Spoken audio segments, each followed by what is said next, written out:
성경이 가르쳐주는 교훈입니다. 의인도 죄를 짓는다. 죄성 때문에, 연약하기 때문에 죄를 짓는다. 그러나 회개한다.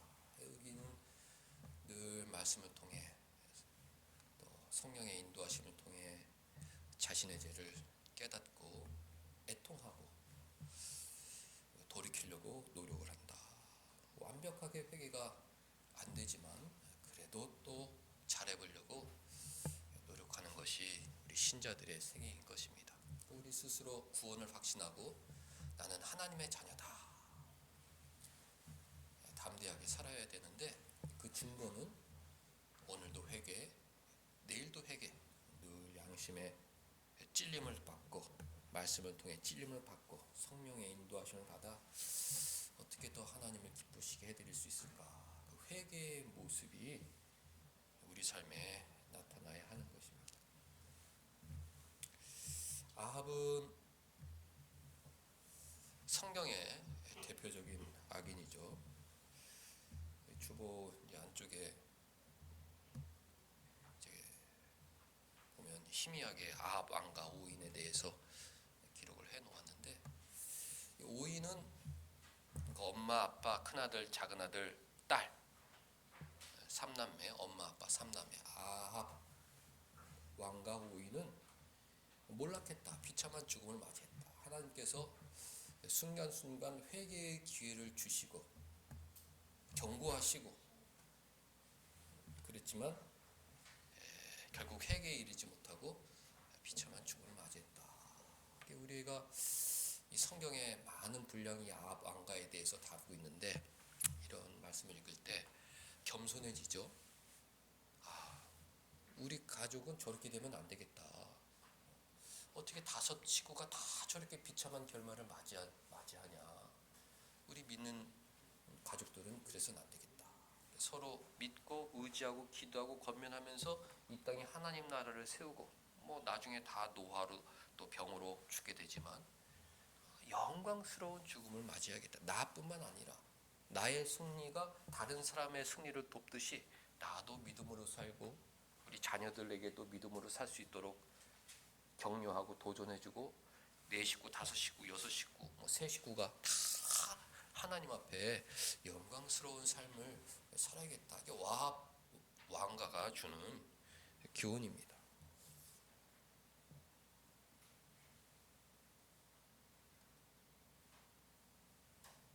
맨 위에 아합하고 이세벨인데 부부죠.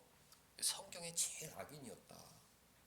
그 아래 이제 아하시아, 여호람, 아달랴 3남매가 있었는데 그 5 식구들이 다 비참하게 죽음을 맞이했다는 것입니다. 오른쪽 맨 위는 여호사밧인데 선한 왕이죠. 근데 실수가 아합 왕과 사돈을 맺었다. 자기 아들 여호람을 아달랴하고 결혼을 시킨 것입니다. 1번 아합은 아람 왕 베나닷과 전쟁에서 화살을 맞고 피를 오랫동안 흘리면서 비참하게 죽었습니다. 마지막에 선지자 미가야가 내가 계시를 보았다. 사탄이 400명 선지자들 입에 거짓말을 넣어서 너를 죽이려고 하는 계략을 짜고 있는데 너 정신 차리고 전쟁하면 안 된다 알려주었지만은 눈이 멀었기 때문에 아합은 전쟁을 강행하다가 화살을 먹고 비참하게 죽습니다. 장남 아하시아는 즉위 2년 만에 병들어 죽게 돼요. 또 차남 여호람은 요람이라고 하는데 부하 예후에게 배신당해 죽습니다. 엄마 이세벨은 예후에 의해 창밖에 던져짐으로 비참하게 죽죠. 딸은 여호사밧의 며느리로 시집을 갔는데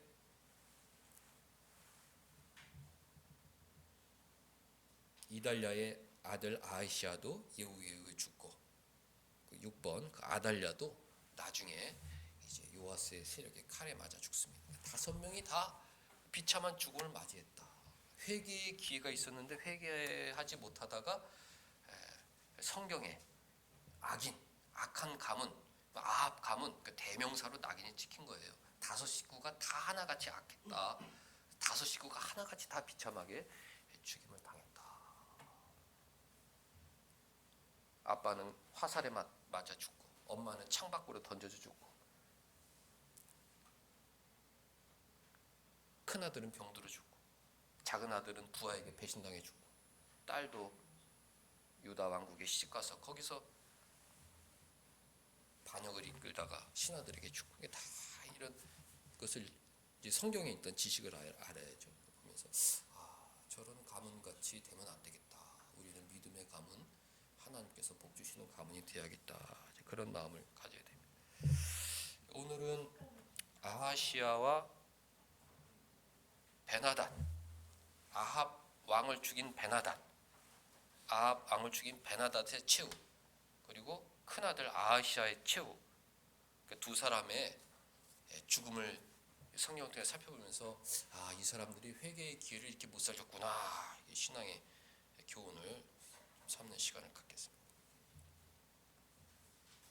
열왕기상 22장을 볼게요. 열왕기상 22장, 이렇게 말로 설명하는 것보다 성경을 눈으로 보면 더 머릿속에 오래 남는데, 열왕기상 22장 보면 42절, 22장 42절 보면 여호사밧이 있죠.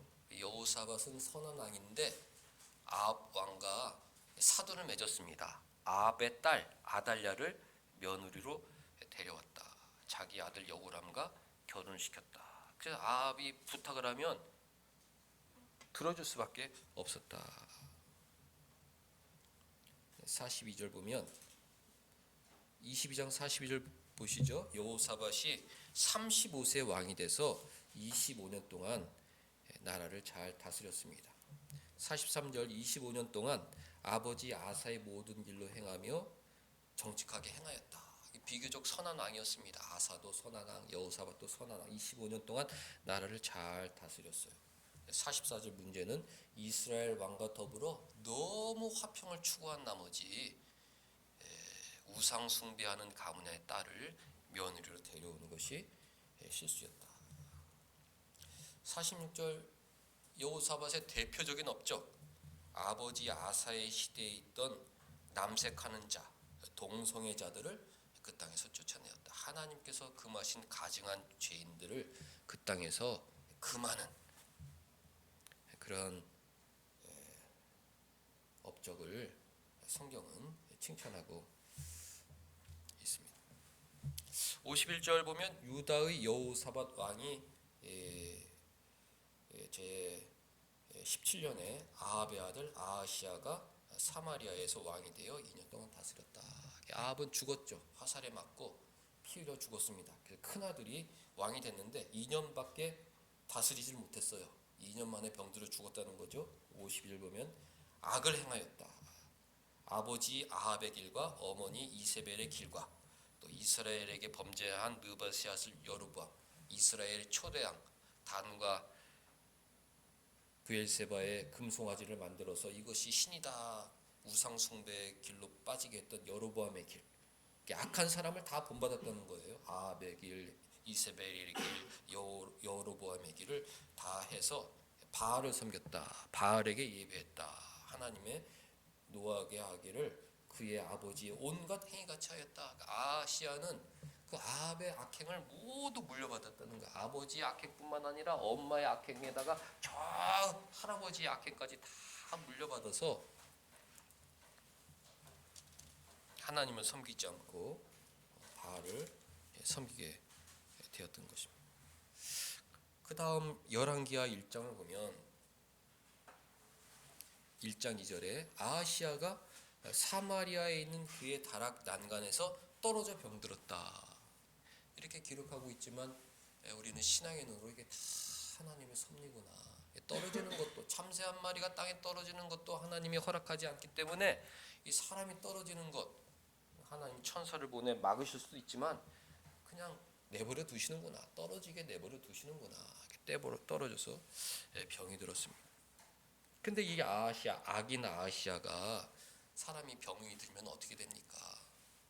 다 하나님의 백성인데 하나님을 찾고 기도하고 선지자를 찾고 같이 기도하고 그 병을 위해서 같이 기도하는 것이죠. 하나님이 내일 데려갈지라도 하나님, 그래도 하나님 오래 살아서 더 예배하고 찬송하고 나라와 교회를 위해서 기도하고 싶습니다. 기도하는 거죠.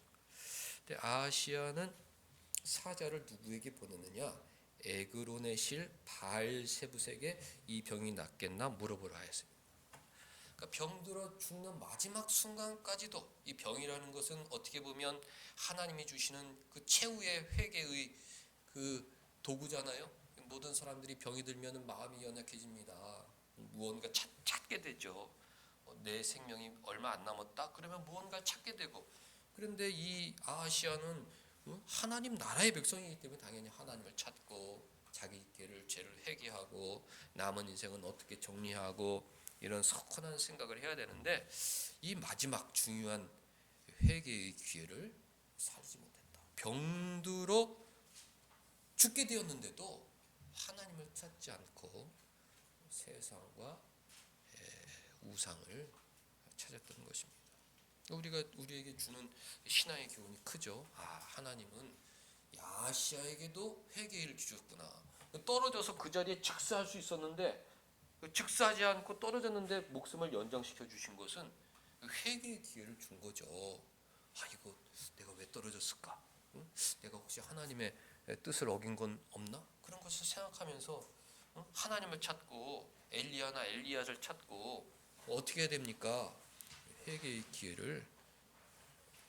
3절 여호와의 사자가 디셉 사람 엘리야에게 이르러 너는 일어가 올라가서 사마리아의 아하시아 왕의 사자를 만나 그에게 이르기를 이스라엘의 하나님이 없어서 너희가 에그론의 실 바알세벨에게 물으러 가느냐 그렇게 경고하라 그랬습니다. 너 난간에서 떨어져 죽게 되었고 이것이 이제 네 인생의 마지막 기회인데 너 얼마 안 있으면 죽는데 이 마지막 기회를 예배하고 회개하고 하나님께 간구하며 아주 이 영광스러운 시간을 보내야 되는데 너 마지막 순간까지도 넌 회개하지 않고 이방을 섬기고 있다. 이스라엘이 하나님이 없어서 그런 것이냐?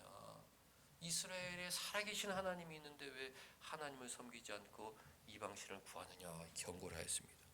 4절 그러므로 여호와의 말씀이 네가 올라간 침상에서 내려오지 못할지라 네가 반드시 죽으리라 하셨다 하라. 엘리야가 그렇게 전했습니다. 전한 대로 아하시아는 2년 만에 난간에 떨어져 죽게 되었다.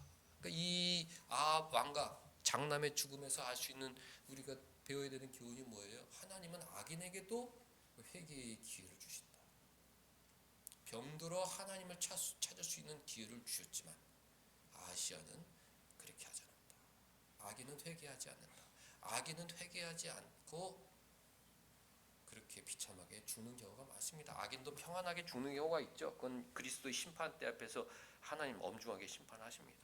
살아서 회개하지 않다. 완고한 모습으로 세상을 떠나는 것. 가문의 오인의 모습에 통해 하게 되는 거죠. 17절 아하시아 왕이 엘리야가 전한 여호와의 말씀대로 죽었다. 그래 죽었다. 아들이 없었으므로 동생이 차남이 여호람이 그를 대신하여 왕이 되었다. 그랬습니다. 둘째 여호람과 또 저 여호사밧의 아들 이름도 여호람 이름이 똑같아요. 여호사밧의 아들도 여호람, 또 아합의 아들도 둘째 아들도 여호람. 그래서 이제 구별하기 위해서 이쪽 여호람을 요람이라고 부르죠. 요람과 여호람. 근데 북이스라엘 요람도 역시 둘째 아들도 악인이었다. 이게 이제 성경이 가르쳐 주는데요. 열왕기하 3장 보면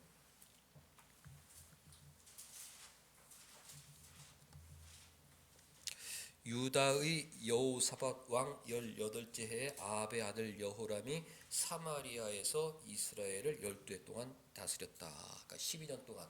큰아들은 2년 동안 다스렸고 둘째 아들은 12년 동안 다스립니다.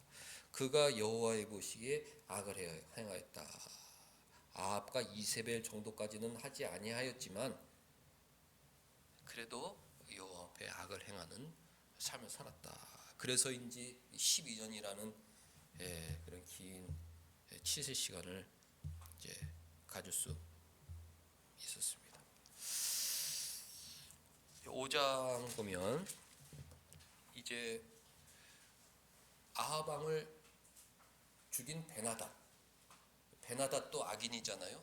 하나님은 악인을 심판하시기에 악인을 들어 쓰시는데 이 베나닷은 하나님을 모르는 진짜 악인입니다. 아합이 2번 살려줬는데 그 은혜를 저버렸죠. 나를 살려주면 땅을 주겠습니다. 그렇게 무릎 꿇고 머리를 숙이고 아합을 떨었는데 아합이 살려줬는데 약속을 지키지 않았어요. 아합이 화가 나가지고 전쟁을 하다가 화살에 맞아 죽었잖아요. 그러니까 베나닷은 이후에도 계속 이스라엘을 공격합니다. 하나님 나라를 공격해요. 하나님께서 이 베나닷도 비참하게 죽게 만들었다. 아합 가문의 5 식구 그리고 아람 왕 베나닷까지 다 비참하게 죽었습니다. 이 베나닷은 엘리야와 엘리사에 대해 너무 잘 알고 있었어요. 기적을 일으킨다는 걸 알고 있었거든요. 열왕기하 5장 1절 보면 아람 왕의 군대 장관 나아만, 성경에 굉장히 유명한 사람이죠.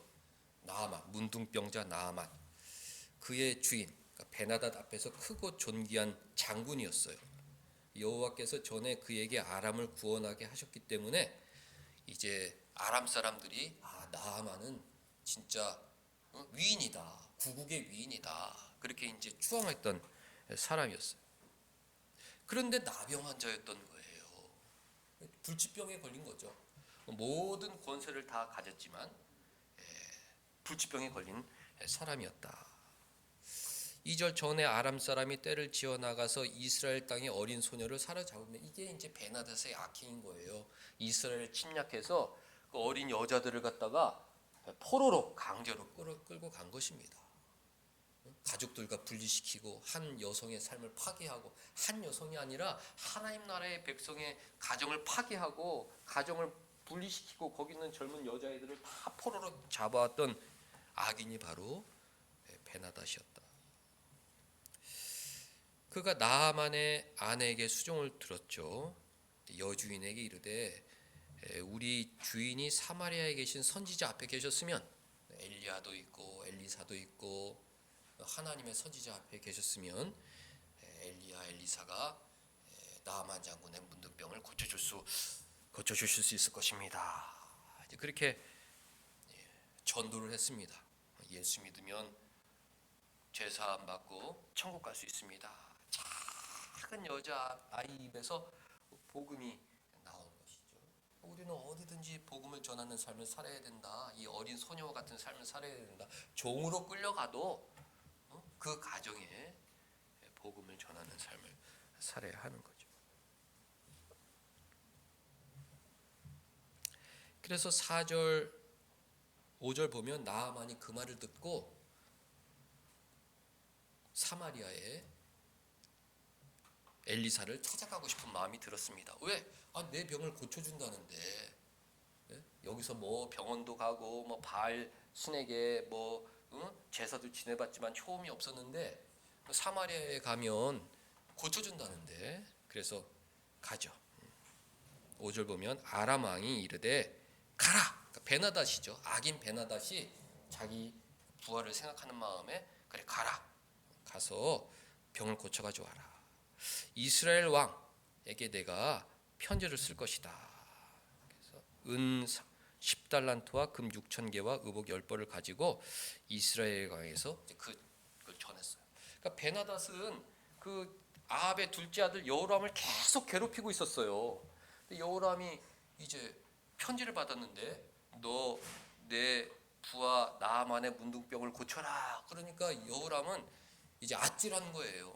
아니 부하들을 모아놓고 이랬겠죠. 아니 지금 저 베나닷이 또 무슨 트집을 잡는다. 문둥병을 어떻게 고치냐.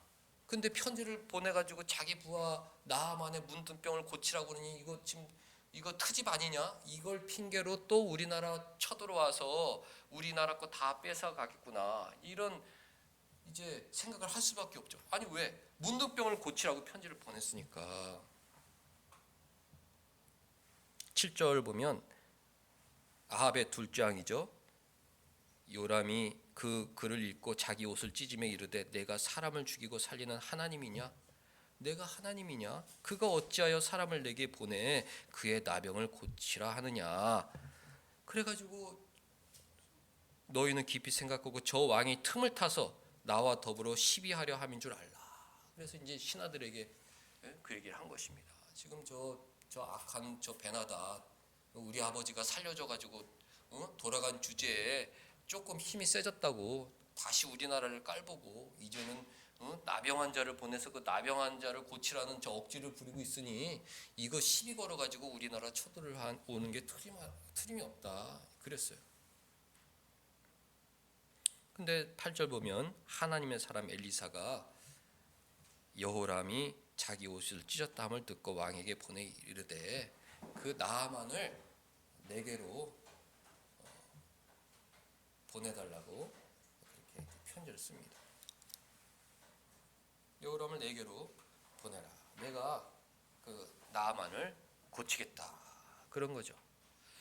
그래서 이제 엘리사가 나아만에게 요단강에 가서 씻어라. 몸을 7번 씻으면 네 나병이 고쳐질 것이다. 그래서 뭐 여러 가지 이제 우여곡절 끝에 어쨌든 그 병이 나았단 말이죠. 병이 나았어요. 놀라운 일이죠. 14절 보면 나아만이 이에 내려가서 하나님의 사람의 말대로 요단강에 7번 몸을 잠그니 그의 살이 어린아이의 살같이 회복되어 깨끗하게 되었다. 이게 참 구원받은 사람의 모습이죠. 예수님의 피에 몸을 담그면 모든 죄가 사함받고 깨끗한 어린아이 같이 되는 그런 구원의 은혜를 이제 이 나아만의 모습에서 우리가 떠올려 볼 수 있는 것입니다. 15절 나아만이 모든 군대와 함께 하나님의 사람에게 돌아와서 그의 앞에 서서 이르되 내가 이제 이스라엘 외에 온 천하에 신이 없는 줄을 아나이다. 청하건대 당신의 종에게서 예물을 받으소서 그랬어요. 17절 보니까 나아만이 이르되 하면서 중간 모든 보면 다른 희생 제사를 여호와의 다른 신에게는 드리지 않겠고 다만 여호와께 드리겠나이다. 이제 이 구원의 은혜에 감격해서 자기는 남은 인생 하나님만 섬기겠다고 그랬어요. 아니 뭐 당연하지 않습니까? 불치병을 고쳐줬는데 뭐가 아깝겠어요? 아 이게 하나님의 여호와 이스라엘의 여호와 하나님이 참 신이구나. 남은 생애를 이 여호와 하나님만 섬기고 살아야겠다. 이런 마음이 들었죠. 하나님께서 그 나아만을 사랑하셔서 엘리사 통해 구원에 이르게 하신 것입니다. 이 나아만이 이제 고향에 돌아간 이야기는 자세하게 안 나오는데 이제 돌아왔어요. 베나닷이 얼마나 놀랐겠습니까? 아니 정말이야? 정말 고쳐가지고 왔어? 아니 내가 그 편지를 쓸 때는 솔직히 이제 내가 그것을 꼬투리 잡아가지고 그 이스라엘을 쳐들어가려는 그런 마음도 솔직히 저기 있었는데 설마 진짜 이게 고쳐가지고 온 거야? 얼마나 놀랐겠습니까? 나아만이 임금님 저는 이제부터 그 이스라엘 여호와를 이제 섬기고 살겠습니다. 이해해 주세요. 왜 내 나병을 고쳐줬으니까 내가 이스라엘 여호와를 하나님을 섬기고 사는 게 당연하지 않겠습니까? 뭐 이런 대화가 있었을 것이라 추측해 볼 수가 있겠죠. 말씀드리는 것은 악인 베나닷이 하나님의 살아계심을 목격했다. 자기 신하의 병고침을 보고 저 이스라엘의 하나님은 정말 능력 있는 신이구나 이것을 알게 되었다는 것이죠. 베나닷에게도 회개의 기회가 있었다. 하나님께서 베나닷에게도 기회를 주셨다. 이스라엘 공격하고 이스라엘 제사를 약탈하고 어린 여자들을 빼앗아온 이 악인에게도 살 길, 회개의 길을 열어주셨지만 베나닷은 그것을 놓쳤던 것이죠. 6장 8절 보면 이 베나닷이 자기 부하 나아만이 문둥병이 고쳐가지고 왔으면 야 이스라엘 하나님은 정말 위대하신 분이기 때문에 내가 거기서 앞으로 함부로 했다가는 내가 어떤 일이 생길지 모르겠구나 이런 두려움을 가졌어야 되는데 8절 보면 그때 아람 왕이 베나닷이 이스라엘과 더불어 싸우며 그의 신복들과 의논하기여 이르기를 우리가 아무데 진을 치자. 그 다시 이스라엘을 공격하기 시작한 거예요. 그러니까 하나님은 이 베나닷을 애초부터 살려둘 생각이 없었습니다. 아합왕을 통해서 베나다 죽여라. 그때 아합왕이 2번이나 살려줬잖아요. 그 이후로 계속 공격해서 이스라엘을 힘들게 하는 거예요. 그러니까 하나님이 이 베나닷 악인을 그냥 내버려두지 않았던 것이죠. 9절 하나님의 사람이 이스라엘에게 왕에게 보내 왕을 삼가 아무 곳으로 지나가지 마소서. 아람 사람이 그곳으로 나오나이다. 하나님께서 선지자들을 통해서 그 아람 왕의 그 침입 경로를 다 알려줬습니다. 그러니까 이제 그 여호람 둘째 아들은 요리를 피했다, 조리를 피했다.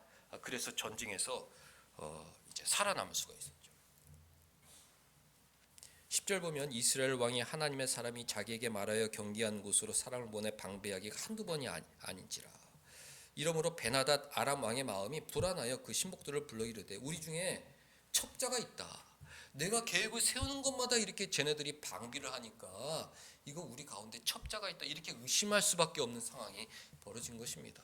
하나님께서 선지자를 통해서 이스라엘을 보호해 주신 것이죠. 12절 보니까 신복 중 한 사람이 이르되 우리 주 왕이 아니로소이다. 오직 이스라엘 선지자 엘리사가 왕이 침실에서 하신 말씀을 이스라엘 왕에게 고하나이다. 이런 이제 소식을 전할 때 이 베나닷의 마음속에 야, 저 엘리사 선지자를 내가 함부로 해서는 안 되겠구나.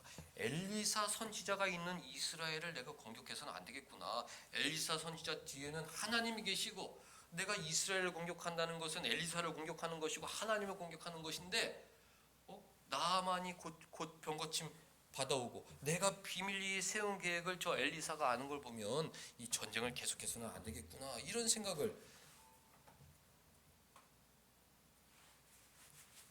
하죠.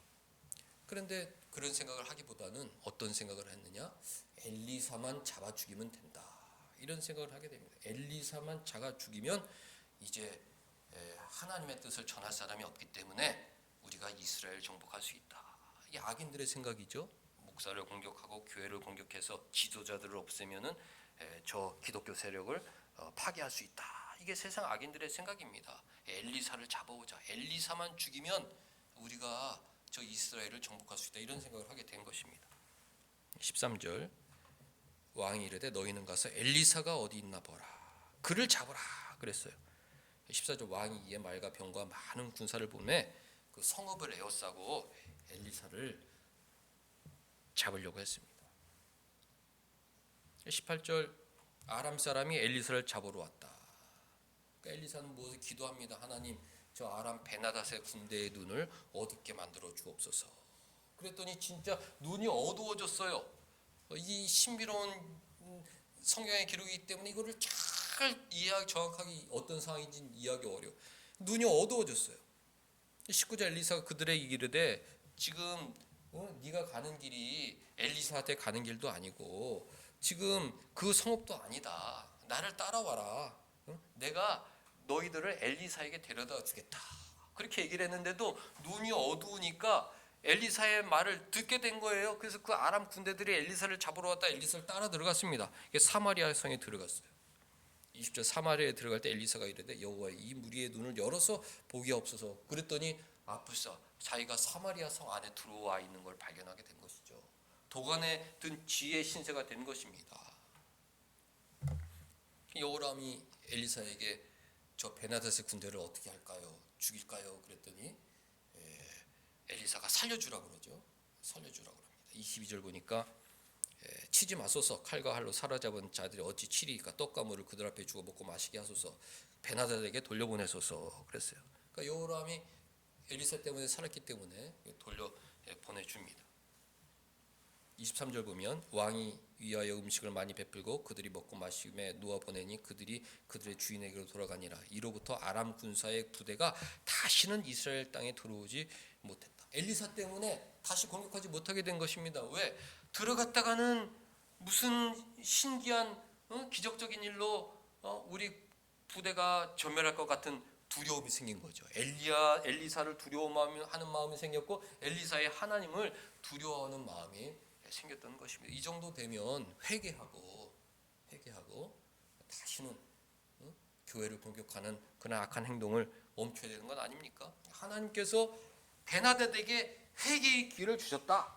자기 부하들이 포로로 잡혔다가 오히려 거기서 풍성하게 대접받고 돌아와가지고 임금님 우리가 죽을 지경인데 저들이 우리를 살려줬습니다. 그러면 거기서 회개하고 자신의 잘못을 돌이켰어야 되는데 베나닷은 그러지 않았다. 악인은 회개하지 않았다. 또 악한 생각, 또 악한 생각 이게 빠져 자기를 망치죠. 24절 보니까 이후에 아람 왕 베나닷이 그의 온 군대를 모아 올라와서 사마리아에 에워쌌다. 정신을 못 차린 거죠. 하나님께서 한번 기회를 주시고 살려주셨으면 정신을 차리고 이스라엘은 공격해서는 안 된다. 엘리사는 공격해서는 안 된다. 생각해야 되는데 또다시 교회를 공격했던 것입니다. 온 군대가 둘러쌌기 때문에 25절 무슨 일이 일어났냐면은 물가가 폭등해 버렸습니다. 성 안에 먹을 것이 없게 된 거예요.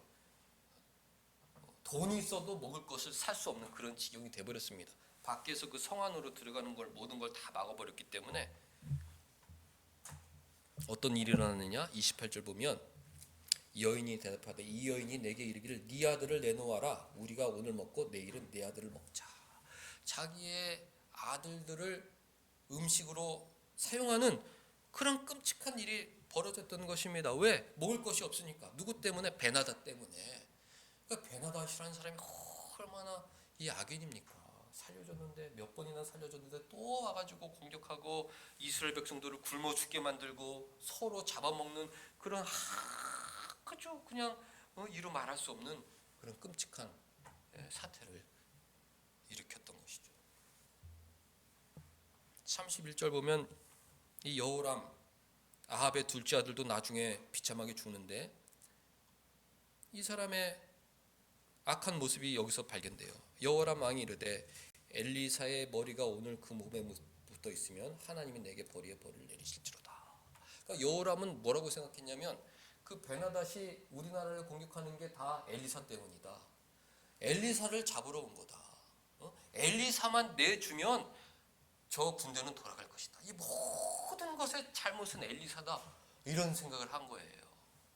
악인들의 어떤 그 선동에 넘어간 거죠. 자기 나라를 구해주는 그 엘리사를 자신들의 적으로 생각하고 모든 책임을 지워 숙청하려고 했던 악인. 그러니까 이런 악인들은 회개의 기회가 와도 회개하지 못하고 오히려 책임을 떠넘기고 자기를 도와주는 은인들을 또 저버리고 그런 사람들에게 죄를 뒤집어 씌워 자신들만 살 국리를 찾는 것입니다. 그러니까 엘리사를 죽이려고 했어요.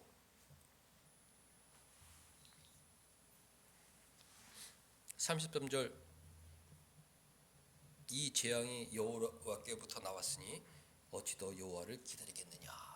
그러면서 엘리사를 잡아 죽이자 이렇게 돼버린 것입니다. 7장 1절 보면 엘리사가 여호와의 말씀을 들을지어다. 내일 아람 군대는 물러간다. 그랬어요. 내일 아람 군대는 물러간다. 5절 보니까 아람 진으로 가려하며 해질 무렵에 일어나 아람 진영 끝에 이르러서 본즉 그곳에 한 사람도 없다. 정말 아람 군대들이 다 물러가서 베나닷 군대가 물러갔습니다. 6절 아람 군대로 병거 소리와 말 소리와 큰 군대 소리를 듣게 하셨다. 그냥 뭐 두두두두두두 하는 소리를 듣게 하심으로 베나닷이 야 이거 이스라엘 도와주는 원군이 오나 보다. 우리 도망가자.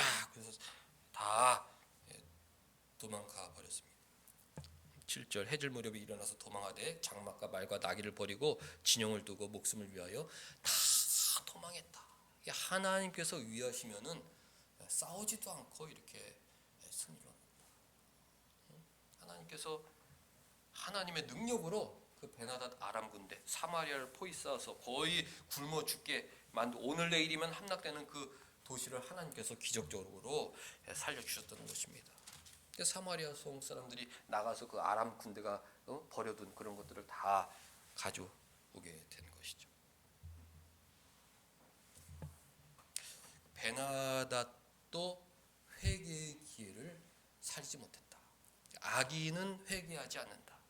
하나님이 아무리 기회를 줘도 절대 회개하지 않는다. 그러다가 비참한 죽음을 맞이하게 된다. 아합 가문 아합의 5 식구가 그걸 증거하고 오늘 아람 왕 베나닷도 그걸 증거한다.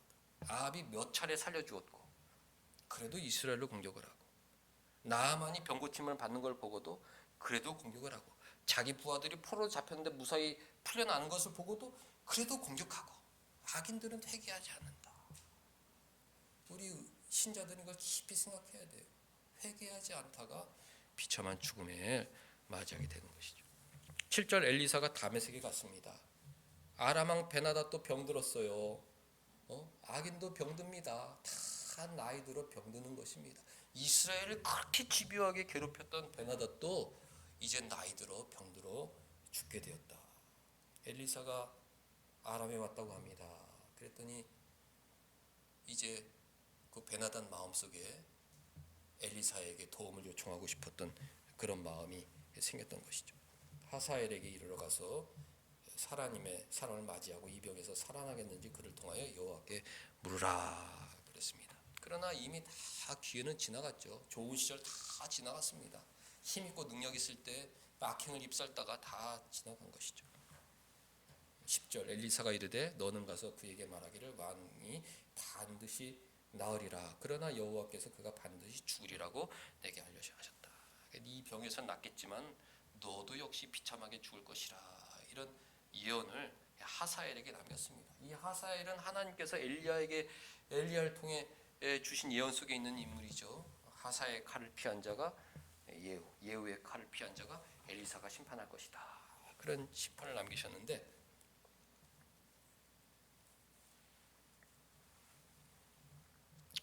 11절 엘리사가 하사엘이 부끄러워하기까지 그의 얼굴을 쏘아보다가 12절 하사엘이 왜 우시나이까? 하나님께서 하사엘 너를 왕으로 세울 텐데 네가 저지를 악행을 생각하니 내가 너무 속상하다 그랬어요. 13절 하사엘이 이게 무슨 말입니까? 엘리사가 네가 아람 왕이 될 것이다. 하나님께서 그렇게 정하셨다 그랬어요. 하사엘이 엘리사를 떠나 베나닷에게 왔죠. 베나닷이 야 엘리사가 무엇이라고 하더냐 그랬더니 왕이 살아나라이다 그랬어요. 근데 그 이튿날에 하사엘이 이불에 물을 적셔 베나닷의 얼굴을 덮어 질식사해서 죽어버렸다. 역사적인 인물 베나닷 어떻게 죽었느냐? 부하가 이불에 물을 적셔 얼굴에 덮어 질식사해서 비참하게 죽게 되었다. 이것이 오늘 성경의 교훈인 것입니다. 사랑하는 성도 여러분들, 지난주에도 말씀드렸듯이 신자는 시작보다 끝이 아름다워야 되는 것이죠. 세상 사람들도 시작보다 끝이 어렵다고 그러죠. 마무리가 어렵다. 예수님처럼 나는 다 이루었다. 그런 우리가 끝을 기대해야 하죠. 사도 바울처럼 나는 달려갈 길 다 마쳤다. 선한 싸움을 싸웠다. 믿음을 지켰다. 의의 면류관이 나를 기다린다. 야곱처럼 침상머리에서 자식들을 축복하고 하나님께 경배하고 자식들을 축복하고 여러 번 불러다가 12아들 골고루 축복하고 예언하고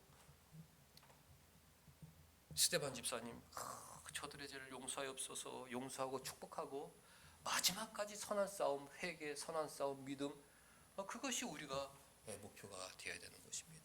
우리가 하나님의 자녀의 증거가 무엇입니까? 악인들은 회개하지 않지만 우리는 회개합니다. 악인들은 기회를 줘도 그 기회를 순종하지 못하지만 우리는 기회 있을 때마다 사랑의 기회, 용서의 기회, 축복의 기회, 회개의 기회로 삼고 또 축복하고 기도하고 사랑하고 나눠주고 그것이 하나님 나라의 사람들의 모습 아닙니까? 가문 5인 정말 왕가에서 임페리얼 그런 가문이었는데 어떻게 다 그렇게 비참하게 죽을 수 있단 말입니까? 그걸 생각하면서 기회 있을 때마다 회개해야 되는구나. 악인들은 회개하지 않는데 하나님의 살려줘도 회개하지 않고 용서해줘도 회개하지 않고 동일한 죄 속에 빠져 살다가 그렇게 비참하게 죽어가는데 우리 신자들은 저들과 다른 삶을 살아야 된다. 그런 마음이 있어야 되는 것입니다. 하나님 또 회개하겠습니다. 또 사랑하겠습니다. 이제 부활절이 지나고 가정의 달이 다가오는데 더 가족들 사랑하고 더 축복하고 더 섬기겠습니다. 오늘도 회개, 내일도 회개. 악인들은 오늘도 욕심, 내일도 교만, 사람들에게 상처를 주지만 우리 신자들은 또 회개, 또 회개, 또 회개. 나도 잘 되고, 내가 승리하면서 저 사람 승리하니까 나도 승리해야겠다. 나도 승리하고 엄마 아빠가 승리하네. 형도 승리하고 엄마 아빠 형도 승리하니까 그럼 나도 승리해야지. 승리하고 다 승리하고 믿음으로 승리해서 온 가족이 믿음으로 일어나야 되는 건 아니겠습니까? 회개해서 하나님 기쁘시게 해드리고 온 가족이 축복받는 온사랑교회 성도들 되시기를 주님의 이름으로 축복합니다. 기도하겠습니다. 하나님 아버지, 비참한 앞 가문을 살펴보면서 신앙의 도전을 받게 하여 주시니 감사드리옵나이다. 늘 깨끗하고 진실하게 살게 하여 주시고, 혹 육신이 연약하여 넘어질 때가 있다면 바로 일어서 회개하고 하나님의 뜻에 순종하는 착한 자녀들이 되게 하여 주옵소서. 말씀을 듣는 가운데 우리 가족들은 다 하나님의 은혜 받기를 원하는 선한 소망 주시니 감사드리옵나이다. 온 가족이 하나님 앞에서 바로 서서 마지막까지 충성하다가 모두 의의 멸류관 받고 예수님 앞에 설 수 있도록 은혜 내려 주옵소서. 예수님의 이름으로 기도하옵나이다.